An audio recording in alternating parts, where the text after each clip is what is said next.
Hey math kids, we're going to just finish this video up real quick. We're on example 10, which is in chapter 7, section E. And we have a rectangular prism with all of this information, and they want us to find angle ABC. And so that is the angle when we connect those and that, and then we can finish the triangle like that's pretty bad. Okay, finish it like that. Alright, let's try that again.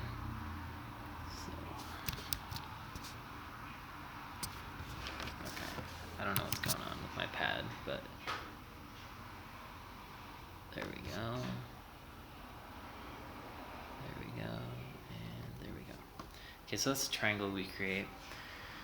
Now, one thing to notice, this is a right angle, and it's kind of hard to see, but if we think of like rotating this triangle down here, it's pretty obvious that we have a right angle right here because it's a rectangular prism. And so if we just continue to rotate this up, if we think of this side as being this side and then we rotate it up, it's still going to maintain that angle. Even though we need to have a longer side to get to that point, it's not going to rotate differently because we're just pushing the entire triangle up. I know that's it's hard to see, but I can show you in person if you want to come to Math Lab. It's a little bit easier to explain with a physical object. But that angle is a right angle, and then we also want to find the length of this. So the orange one creates a right triangle, and this is 6 centimeters, this is 11 centimeters, and then this is our unknown, like our x. And so if we do 11 squared plus 6 squared equals x squared, we get 121 plus 36 equals x squared, which is 157 equals x squared. And so the length of that side is the square root of 157. Okay.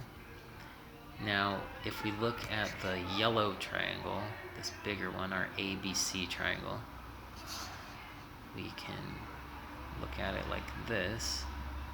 We found this side to be the square root of 157. That was from this. And then we know the bottom is 14. And we want to find this angle because it says angle B in the problem ABC. And so it just becomes a problem similar to those that we've done before. So we look at SOHCAHTOA.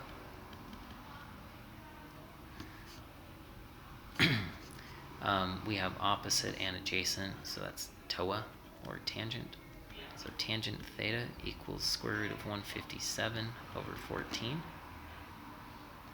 And we do the inverse tangent to solve for theta. And so we end up with the inverse tangent of the square root of 157 over 14. We go to our calculator.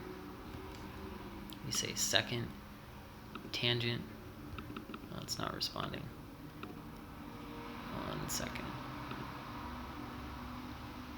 So we go second tangent, and then we have a fraction, so we're going to go square root of 157 divided by 14, and we end up with 0.73. Now, because I had to restart it, my calculator's in the wrong mode, so I actually need to change that to degrees. Get out of there.